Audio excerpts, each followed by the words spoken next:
Marine Le Pen, bonjour. Bonjour. Deuxième numéro aujourd'hui de notre série d'entretiens qui va nous réunir comme ça très régulièrement jusqu'à l'élection présidentielle. Nous étions il y a 15 jours chez vous. Nous sommes aujourd'hui dans vos nouveaux locaux, le QG de campagne. Votre Exactement. QG de campagne que vous appelez la capitainerie. C'est ça. Le décor est planté. Vous allez ce week-end à Poussey. Oui. C'est dans les Vosges. Là-bas se tient la plus ancienne foire agricole de France, la plus ancienne. 1000 exposants, 100 000 visiteurs chaque année. Qu'est-ce que vous allez faire là-bas ? Je vais me régaler. Je vais me régaler parce que je suis au milieu des Français. C'est ça la politique. On ne peut pas sauver la France sans les Français. Ça n'existe pas, ça. La France, sans les Français, c'est plus la France. Et moi, les Français m'intéressent. Répondre à leurs préoccupations, ça m'intéresse. Être au milieu d'eux, échanger avec eux, leur exposer mon projet. Peut-être l'affiner d'ailleurs. Grâce à eux, c'est essentiel. C'est pour ça que je multiplie les déplacements. J'étais dans le Vaucluse avec des professionnels de l'aide alimentaire qui, au passage, sont catastrophés par l'aggravation de la pauvreté dans notre pays. C'est essentiel de parler avec eux pour constater la situation. J'étais dans une cité où il y a eu 3 morts pourris, gangrénés par les dealers. J'ai discuté avec des mères de famille et elles m'ont expliqué ce qu'elles vivent au quotidien. J'ai besoin de ça, de cette réalité-là, parce que sinon, c'est de la politique hors sol. Et moi, je ne suis pas une candidate hors sol. Vous préférez aller à la rencontre des Français plutôt que d'aller sur les plateaux télé ? Je suis la candidate du terrain. Moi, je suis la candidate des Français, je suis la candidate du peuple, je suis la candidate de la France des oubliés, je suis la candidate de ceux qui bossent et qui n'obtiennent pas un salaire décent pour leur travail ou qui sont écrasés par les charges et les augmentations. Je suis la candidate de ceux qui cherchent un travail et qui refusent qu'on leur dise que c'est de leur faute s'ils n'en trouvent pas. Je suis cette candidate-là. Je suis pas la candidate des sondages, je suis pas la candidate des plateaux, je suis pas la candidate des dîners en ville. Tout ça m'ennuie en réalité profondément. Voilà, donc je ferai ma campagne là où je dois être, c'est-à-dire au milieu des Français, parce que c'est eux que je souhaite défendre. Parlons maintenant de ce qui est la principale préoccupation finalement des Français aujourd'hui, à 6 mois de l'élection présidentielle, c'est d'abord leur pouvoir d'achat. On constate, Marine Le Pen, que les gilets jaunes, c'est les vrais gilets jaunes. Ces Français qui ont le sentiment, à juste titre d'ailleurs, de se faire les poches du matin au soir, de ne plus pouvoir vivre dignement de leur travail. Ces gilets jaunes retrouvent les ronds-points qu'ils occupaient il y a 3 ans. Retour exact à la case départ. Oui, enfin, même pire, hein, puisqu'en réalité, le prix du carburant est supérieur aujourd'hui au prix qui était le sien lors du déclenchement de la crise des Gilets jaunes. Il faut dire que le gouvernement n'a pas supprimé les augmentations qui ont été à l'origine, en réalité, de la crise des Gilets jaunes. Donc il faut apporter une réponse immédiate. On ne peut pas dire ça ne nous intéresse pas, on verra ça plus tard. C'est pas possible. C'est maintenant qu'il faut apporter une réponse. Moi, ma réponse, elle est claire. Fuel, gaz, électricité, carburant, tout ça, ce sont des produits de première nécessité. Parce que on parle peu du fuel, mais dans la ruralité, c'est bien souvent la méthode de chauffage de beaucoup de nos compatriotes et ils n'arrivent plus à remplir une cuve de fuel. C'est trop cher, c'est devenu inaccessible. Ça veut dire qu'ils vont pas se chauffer correctement. Il faudrait donc déclarer ces produits de première nécessité, oui, et baisser la TVA. Eh bien, de fait, si ce sont des produits de première nécessité, alors la TVA passe de 20% à 5,5%. Et ça a des conséquences extrêmement importantes. Ça veut dire, par exemple, sur un plein de gazole de 40 litres, moins 8 €. C'est énorme. Ça veut dire moins 125 €, par exemple, pour une famille moyenne de 2 enfants qui se chauffe au gaz. Vous voyez, donc c'est considérable et il faut à tout prix mettre en œuvre ça le plus vite possible parce que les Français ne peuvent plus faire face. Ils ne peuvent plus faire face. En faisant un calcul rapide, 8 € d'économie sur un plein, considérant qu'une famille française fait un plein par semaine, 560 € d'économie à la fin du mois. Effectivement, c'est du pouvoir d'achat, oui, de l'argent qu'ils récupèrent. Bien sûr. Rendre aux Français leur pays et leur argent. Ça relève du bon sens, baisser la TVA, tout simplement, immédiatement à 5,5. Pourquoi est-ce que le gouvernement ne le fait pas ? Le gouvernement ne le fait pas parce qu'il considère que c'est une recette de l'État auquel il ne veut pas renoncer, voilà, tout simplement. Moi, je veux dire, à côté de cette recette, c'est 12 milliards d'euros qu'on rend aux Français tout de même. Hein. À côté de cette recette, je compte faire des économies sur les allocations familiales que je vais réserver aux Français, des économies sur les prestations de solidarité que je vais beaucoup limiter à destination des étrangers. Il faut faire des choix. La politique, c'est affaire de choix. Moi, mon choix, c'est de rendre encore une fois leur argent aux Français en faisant des économies. Le gouvernement ne souhaite pas le faire pour des raisons strictement en réalité budgétaires. Quant aux écologistes, alors eux, ils veulent augmenter les prix du carburant. Entre autres folies dont ils sont les habitués quotidiennement, quand c'est pas supprimer les maisons individuelles, c'est augmenter le prix du carburant. Le gouvernement, en fait, estime que ce ne serait pas équitable de baisser la TVA parce que ça permettrait à un CSP+, pour être très clair, qui roule en 4x4, de bénéficier lui aussi de cette mesure. Le gouvernement réfléchit à un chèque carburant. Ah d'accord, mais alors le chèque carburant, moi je sais très bien comment ça fonctionne. Le chèque carburant, évidemment, il va être à destination des familles très modestes. C'est-à-dire que les familles modestes, que les classes moyennes ne vont pas en bénéficier. Et donc, les gilets encore jaunes, une fois, finalement, ne pourraient pas en bénéficier. mais bien sûr, ils en bénéficieront pas, c'est une évidence.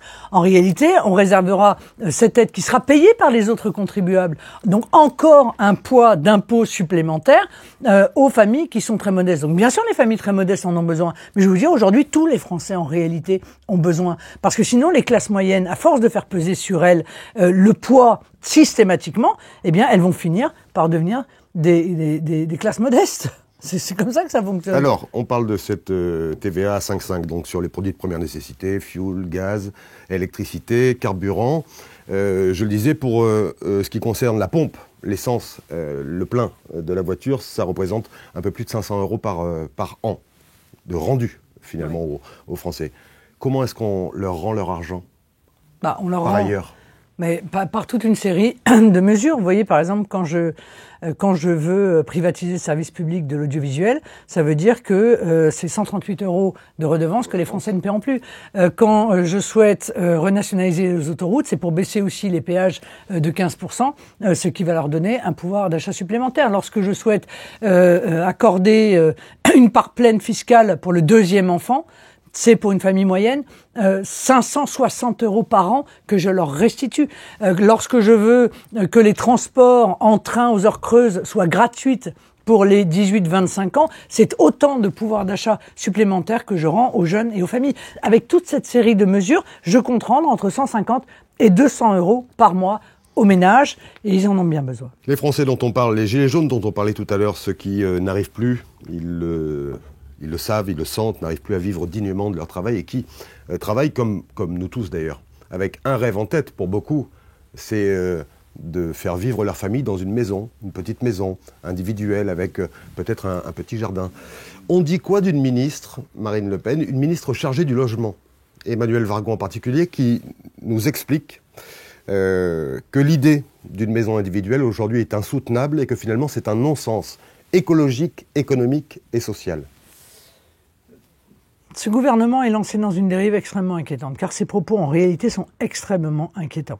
Et d'ailleurs assez paradoxal, parce que les écologistes luttent contre l'élevage en batterie, mais ils souhaitent en réalité élever en batterie les humains, quoi, si je comprends bien, tous dans des clapiers, et tout le monde sera bien géré comme ça. C'est un non-sens pour le coup. C'est inquiétant parce que ne croyez pas que ce soit comme ça un propos en l'air. Il y a une vraie idéologie derrière ça, qui est une idéologie des extrémistes écologistes, qui vous explique que la voiture, ça pollue, que la maison individuelle, ça pollue, que faire des enfants, ça pollue, qu'en réalité, vivre pollue. Voilà. Et c'est une vision très anti-humaine, en réalité, qu'il développe. Ces gens sont des extrémistes, ce sont des Khmers verts, il faut s'en méfier beaucoup, parce que demain, ils nous empêcheront de tout. Après l'interdiction des cheminées, ils nous expliqueront que il faut qu'on ressorte les carrioles à cheval, et encore, il faut, à mon avis, ils seront même pas d'accord là-dessus. Il faut arrêter avec cela, mais prendre ça au sérieux. Prenons ces propos au sérieux. En tout cas, moi, je vais vous dire, ce que je souhaite précisément, c'est que les Français tous puissent en réalité non seulement accéder à la propriété, devenir propriétaires, car ils sont très peu à être propriétaires. Je crois que c'est 58% des Français, c'est très peu par rapport à la moyenne européenne qui est à 70%. Et si possible, qu'ils puissent vivre dans une maison, serein, avec un jardin, parce que c'est le rêve de beaucoup, et il n'y a aucune raison non seulement de s'opposer à ce rêve, mais aucune raison même de ne pas faire en sorte que la politique permette d'aider à accéder à ce rêve. Oui, votre promesse exactement, c'est donc rendre aux Français leur pays et leur argent. Leur argent, on en a parlé. Est-ce que vous pensez réellement que la France n'est plus le pays des Français? Non, ce que je pense, c'est que les Français ont été dépossédés par toute une série de dispositifs, en réalité, de ce qui fait ce qui est spécifique, si vous voulez, de la France. Donc c'est le problème de l'identité nationale. C'est essentiel de défendre nos valeurs, c'est essentiel de défendre la laïcité, c'est essentiel de défendre nos modes de vie, nos mœurs, nos codes, qui sont en réalité bousculés en permanence par le laxisme de nos gouvernants face à des revendications incessantes de minorités à qui, à un moment donné, il faut dire « stop ». On siffle la fin de la récréation. Mais rendre le pays aux Français, c'est aussi leur rendre leur pouvoir de décision sur l'avenir. Et ça, c'est le référendum d'initiative populaire. C'est la proportionnelle. C'est-à-dire que leur avis compte, alors qu'aujourd'hui, leur avis ne compte plus. C'est aussi la primauté de la Constitution française sur les textes européens, pour que ce ne soient pas les organismes européens non élus qui décident pour les Français. La proportionnelle, il faut préciser que c'était un engagement de campagne d'Emmanuel Macron, tout comme d'ailleurs la Banque de la démocratie, ouais. qui réglerait pas mal de problèmes.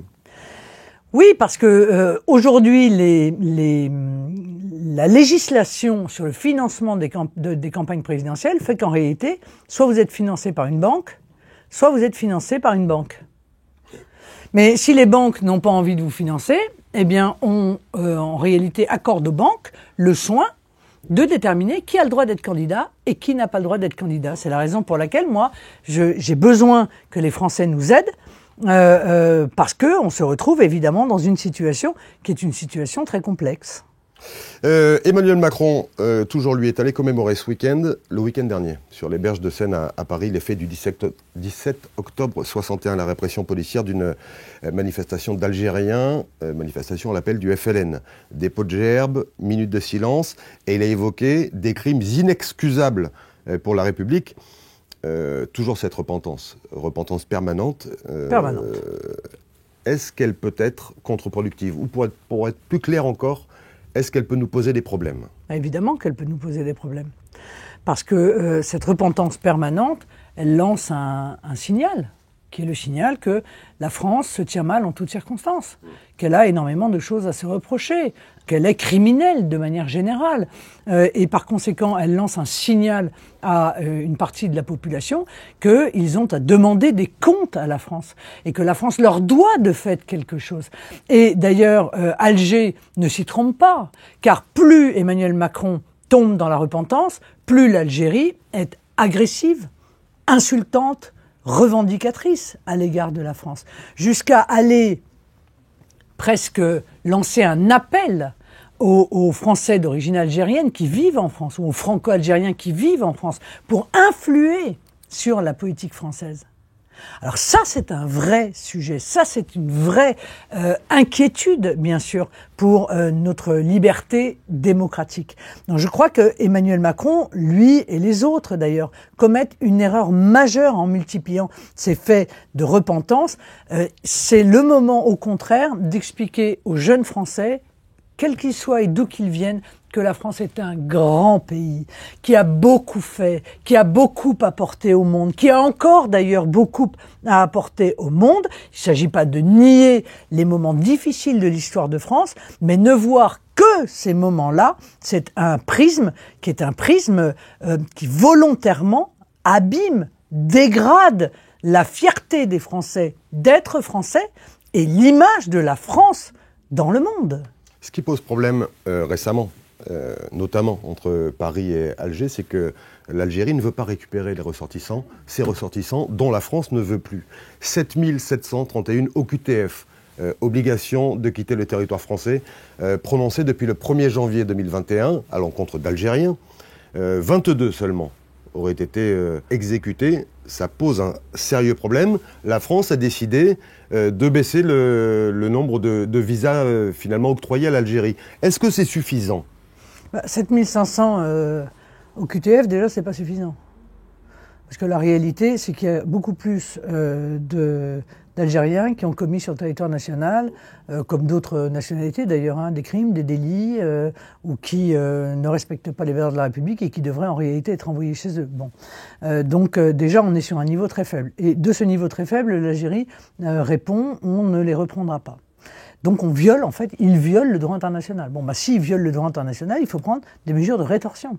Et les mesures de rétorsion, c'est pas de baisser en partie les visas de 50%. Emmanuel Macron s'aperçoit quand même à 6 mois de la présidentielle qu'il y a un problème. Hein. C'est un peu inquiétant quand même, c'est un sujet majeur. Bon. C'est de supprimer totalement les visas. On supprime totalement la délivrance des visas jusqu'à ce que vous ayez respecté le droit international en reprenant vos propres compatriotes. On peut même aller plus loin. On a des mesures de rétorsion qui sont importantes à l'égard de ces pays qui ne respectent pas la règle du jeu. Et extrêmement efficaces. Mais bien sûr, notamment les transferts de fonds. Hein. On a déjà eu l'occasion d'en parler, mais il y a quand même 1,5 milliard chaque année qui part des gens qui travaillent en France vers l'Algérie. Et on pourrait très bien dire ça va s'arrêter. Comme ça, ce 1,5 milliard d'ailleurs pourra être réinvesti dans l'économie française. Ça ne lui ferait pas de mal. Donc on a les moyens de se faire respecter. Le tout, c'est d'avoir la volonté politique. Emmanuel Macron prend aussi la mesure, à 6 mois de la présidentielle, de pas mal de problèmes d'ailleurs.